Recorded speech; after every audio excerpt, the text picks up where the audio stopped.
This is such an important topic and something that you have asked for, and that's how can we maintain culture, productivity, and success in a working from home environment.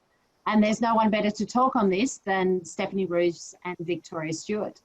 Steph and Vic are the co-founders of Beam, an organisation that originally worked to match flexible talent with employers, and in the process they've developed a tremendous skill set in helping organisations apply working from home policies, how to work well with flexible employees. So great to hear them today. Also, we have on the call a wonderful member, Jess Ellison from WA. Jess is a physio and has an online tool to help individuals or organisations assess any OH&S or workplace health and safety risks that there might be from working from home. So after this call, as we send out some resources from Steph and Vic, we'll also send out that assessment link for Jess Ellison. So thank you so much, Jess, for that contribution. And right now, I'm going to hand over to Steph and Vic to run our webinar, and I'm going on mute. Thanks, Steph. Wonderful. I'm Steph. And I'm Vic. So it's lovely to meet you all, and thanks for having us today. We've been leading and managing a wholly remote workforce for the past 3.5 years at Beam, and we have some great insights and best practice from our experiences to share with you today. That's right, and I'm going to share my screen and take you through a bit of a presentation. We might turn our own video in case the connection gets cut out, but we'll just see how we go. Okay, we would love you to participate by asking questions in the chat, and I think Sandy's going to moderate that, and we're going to pick up on questions if they're relevant along the way. But probably we'll try and share all of our insights, and we'll definitely leave at least 15 minutes at the end to have some really good meaty conversation. Let me share this now.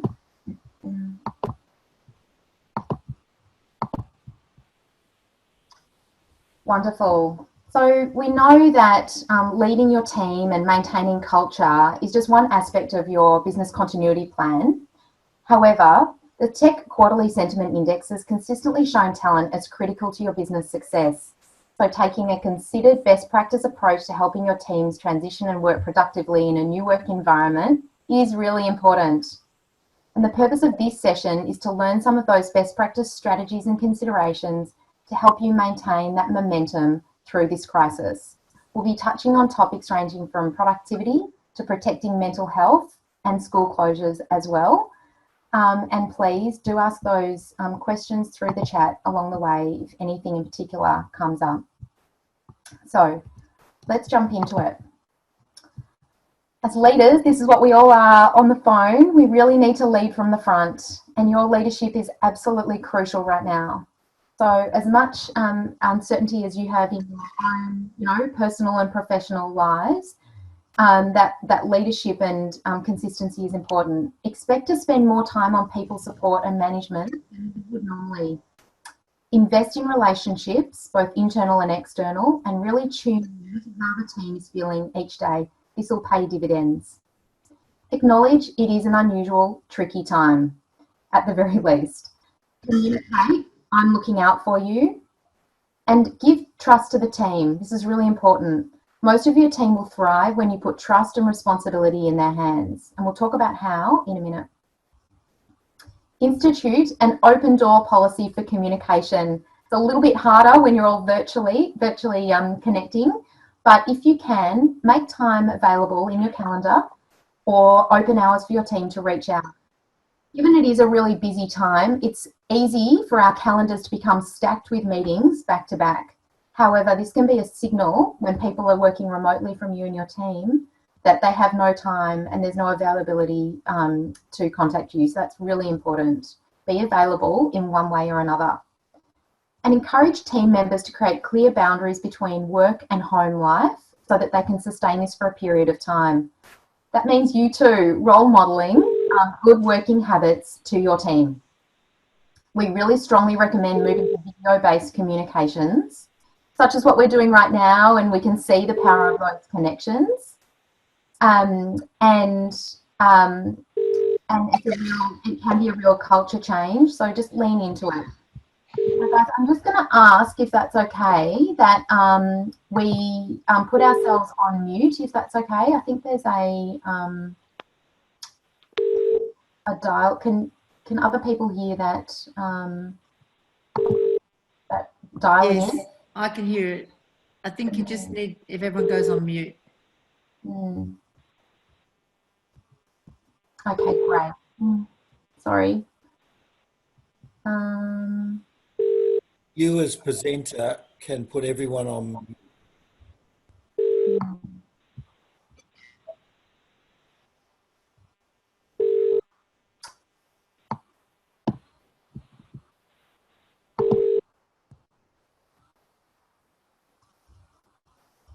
Okay, thank you for that tip. I love the teamwork. Thanks very much. Okay. Sorry for the diversion, guys. Now, it's important to note, and we've seen this at Beam, that even greater client outcomes, team cohesiveness and productivity is possible in this remote working environment. It doesn't seem possible right now with the crisis, but it really is. But we need to take an intentional approach. So let's make a strong start and lead the way. We need to maintain focus, productivity, and momentum. So let's keep the team focused, productive, and positive as much as they possibly can be. Some best practice ways of working are to be clear on essential actions for the business, what the priorities are right now, and communicate that often. Focus on outcomes. Ensure your team have really clear roles and responsibilities that are connected with those immediate and daily and weekly outcomes as well, and a method for them to communicate back their achievement on outcomes. That might be a daily stand-up in the morning and a daily stand-up at night. And those daily stand-ups could be in person over a video like this, or it could actually be using something like Slack or Microsoft Teams chat, making sure that everyone's able to connect in and get a view into what each other are doing. Communicate often and transparently about company updates and even health updates so the team can focus on their work. They trust you to keep them informed, and if they don't, there's the possibility that they'll get very distracted with news and their WhatsApp chats and everything else. I know you've probably seen that as well. And increase communication face-to-face. Turning on the video, no excuses, no pajamas, no I haven't done my makeup. You'll all remember this crazy video that at the time went viral because it was so unimaginable that someone on live news would have their kids walk in the background. And right now, what we're looking at is this is an absolute new way of working and business as usual. Welcome to the world of working parents, hey? Now, we need to make sure as well that our clients understand that's what we're going through, but guess what? They're going through it as well. And even clients who are overseas, everyone in the world is in this together.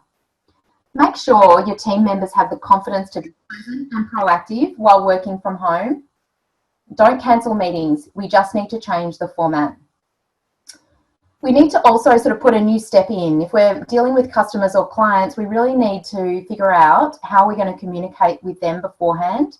And again, our strong recommendation is to suggest, proactively suggest video calls so you can make those connections where normally you might have been seeing them in person. So if they don't use your technology, what technology do they use? Make sure that you can use it and that you're able to connect seamlessly. Also remember to show empathy and support clients beyond business as usual. They're also going through their own personal and professional stresses as well. Now we need to maintain communication and collaboration. And as Vic said, we've been running Beam for nearly 4 years and we have an engagement score of over 90%, and our team feel more connected than they have even coming from places like World Vision, PwC and tech startup. So this can be possible, and here are some of our tips. If in doubt, over communicate. Misunderstandings love a vacuum. So this is a time to work out loud, and that doesn't mean email. As we said, don't disband meetings, put them online, establish how teams should be communicating. Is it Microsoft Teams? Is it Slack? What is it? And establish your hours. With people working different hours now, it's really important that the team, we work out how is the team going to communicate outside regular business hours. Be careful as well that after hours communications don't become too stressful and exhausting. You know, the emails that come through at 10 p.m, 11 p.m. at night, that might suit one person and completely stress out another person who's been working from 6 a.m. So just having a protocol on what those after hours communications are going to be is a great plan. Now remember that people have different communication styles as well. And in particular, under high stress, people react differently. Most commonly, there are 4 sort of communication styles, and under stress, people either go into attack, retreat, hyper control, that's me, admittedly, or passive aggressive. So be kind and give people some leeway. Know that everyone is getting through this stressful time in their own way, and it's likely not bringing out the best version of themselves in high pressure conversations. You need to understand changes to personal circumstances also and reflect them in how we're working. So ensure the lines of communication are open, and it'll help you to understand team members' situations and adjust accordingly. This is a time for empathy and compassion. Your team members also have caring responsibilities. They might have someone in their family who's sick, people who'll be struggling with anxiety and stress, or have family and friends overseas. So make sure you're approachable and create space for people to tell you if they're struggling. There's no judgment here. Now, Steph, I might just pause here and ask you, what have you been seeing at TEC? So I can speak to our own team at TEC, Steph. And we went fully virtual as of this week, which was a huge shift for us. You'd know we're a dinosaur organisation and we all worked in one place every day. So something that I found is really important has been to set up the cadence for the team of what each day will look like. And we in fact talked about this as we were prepping to go virtual. So we have a leadership meeting each morning for half an hour, and then we go into a full team huddle in the morning for half an hour. And I'm planning before each huddle what the theme will be. Is it going to be, let's celebrate some successes in what's been a really rugged week, and so everyone's talking about the good stuff? Or yesterday I realised everyone just needed a chance to talk. So the huddle was just listening to everyone who's finding out who's doing it, how they're coping. We've put in a virtual buddy that's worked really well. So whenever we get on a team call, I say at the beginning, check your buddies on the call. We were finding at first that people were getting left out because they didn't dial in or they couldn't get in or whatever. So someone's always responsible for someone else. And something I'm going to say that's kind of a little counter to your camera on all the time. I think we're finding it exhausting, every meeting on Zoom, that sometimes actually I'm finding just a call on speaker on my mobile phone feels like such a treat because I can walk around while I'm doing it. And so I think it's just being careful that we don't get too excited. And I think the other day I did 9 Zoom calls in a row over 10 hours, and it was exhausting. So it's just kind of getting that balance, I think, between face-to-face as much as possible. What I do agree with about the camera from a mental health point of view is I can see how, well, everyone can see how each other is tracking by just seeing their face, you know, seeing that they look okay. So just some of the things we've put in place, but I think we've made a pretty good adjustment. And of all the things I would recommend, it would be that daily huddle. Brilliant. And I think it's a good point about varying up your day with not just sitting at a desk in front of the screen. For instance, while we're still allowed outside, let's do a walking meeting, right? Let's just go for a walk, put on their headphones and have a chat that way, get some blood flowing. I think having a routine with breaks and just creating variation in your day is really important. So thank you so much for that, Steph. And Steph, just to add to that, both Stephs, you know, we spoke to someone recently, a manager at a large organisation, who said that they were on calls for 12 hours and they sat at their desk for 12 hours in a row. The next day they couldn't walk. So there are physical issues that relate to the fact that we can get stuck behind a camera and behind a screen. And so we really do have to take our time out to and make conscious efforts to remove ourselves from that situation and take a break, as Steph was saying. Okay, so let's just go back to the presentation quickly, Steph. That'd be great. And we'll move into culture. So really, this is a great time to further bond and unite as a team. I think really it does require a huge amount of intention though. So using online channels for team banter as well as just work and practical matters is really critical. So some ideas are to make time for 5 minutes of team life chat at the start of each meeting. There's definitely power in this and it's not a waste of time at all. Encourage your employees to share their remote working tips and support. Everyone will have different ideas and different suggestions, and so we encourage that conversation.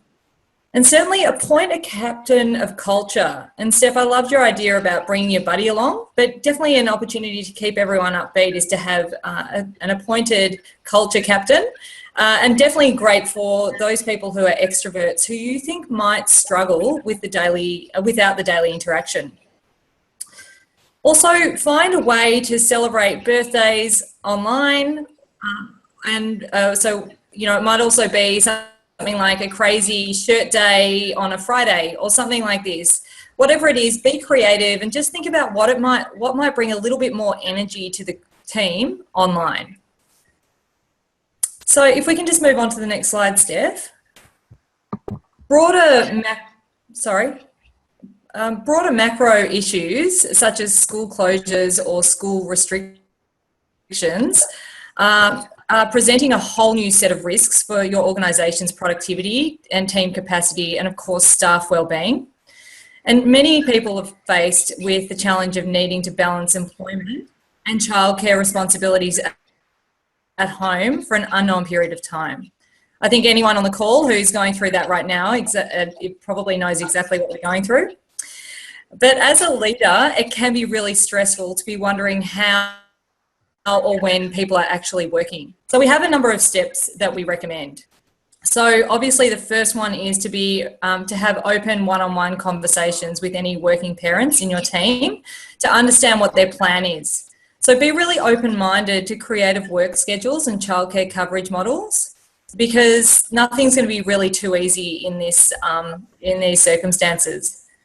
And ensure that they know that this plan can change depending on how it's going and that it needs to be sustainable for them as well.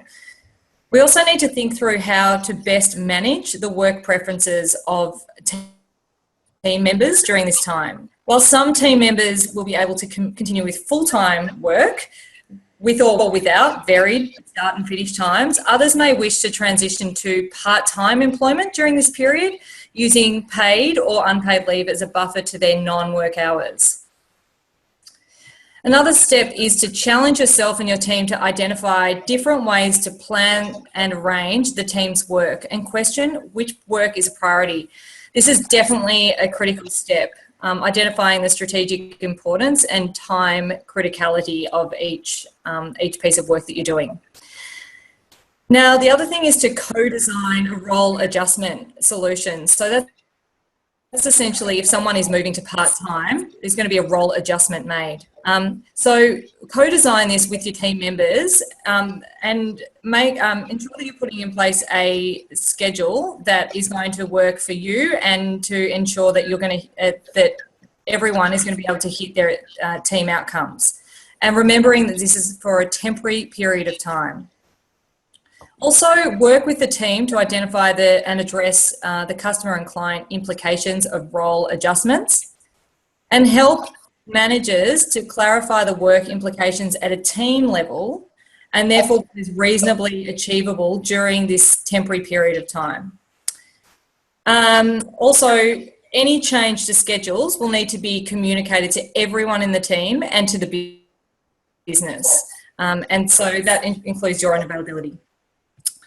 Of course, what happens if managers need to work part-time? Well, the good news is that in a world of no COVID-19, managers can still work really effectively in a part-time capacity. So you'll just need to consider options for coverage during that period. And one example might be who can triage some of the work that a manager is required to do on their days off. And that might be someone more junior or a more senior person that can be on call for the team. Okay, and remember finally that everything doesn't need to be real time. By using Slack, Microsoft Teams, etc., you can set up project channels. It means that things can get picked up by the team as they come online. Okay, so moving then into the alternative to redundancies. So there are a number of alternatives here, but what we'll talk about now is more about the short-term part-time solutions. So in order to survive, many businesses are being faced with the reality of needing to scale back labour costs. And historically, the default has definitely been to slash costs by turning to redundancies. And this is, of course, costly for a business in the short term and will likely lead to high hiring costs when the market turns. However, and as many of you know, for many Australian businesses, part-time could be a better alternative to redundancy. It gives an opportunity to scale back or essentially concertina the workforce temporarily and reduce right back to just 1 day a week if necessary. So if we look to examples in the past, Germany halved the number of redundancies by implementing short-term work policies during the GFC. And so this moved entire industries to 4-day weeks. And they, along with many other companies, accelerated much faster out of the downturn than their peers that didn't. So it is a proven model. And this is a method being deployed by many companies across the world right now, and of course in Australia. And the reality is that we don't know how long this crisis is essentially going to last, but we might need an interim measure to save costs and give us the best position and ability to ramp back up quickly when we recover. And so this is definitely an alternative way to keep people in jobs and businesses in business and ultimately minimise the impact of the crisis. So really this is looking after yourself. This is a classic case of putting your oxygen mask on first, and your health is number one. So your team will probably need a lot from you in the next few weeks and months, so make sure you have support as well. So consider keeping in touch with your tech groups online to share tips, articles and troubleshoot and any issues, of course, through phone calls or video. And Steph, Christopher, this might be a moment to ask, are tech groups really coming together in this time of crisis? Yeah, absolutely. That's a given. I'm wondering, I'm loving who my own leader is. I love connect with my leader. I'm just wondering how that works. Isn't that your chair? Sorry, your chair, it should say, Steph. Yeah, chair, absolutely. In fact, I'm going to have a little connect with my chair in about an hour. Yeah. Look, we're just getting feedback that people are really liking the connection, and something that's really interesting is it's working through Zoom. Something that we thought would be such a challenge for members and for groups, it is working. So yeah, I think that really is important. And I think the one that you said there about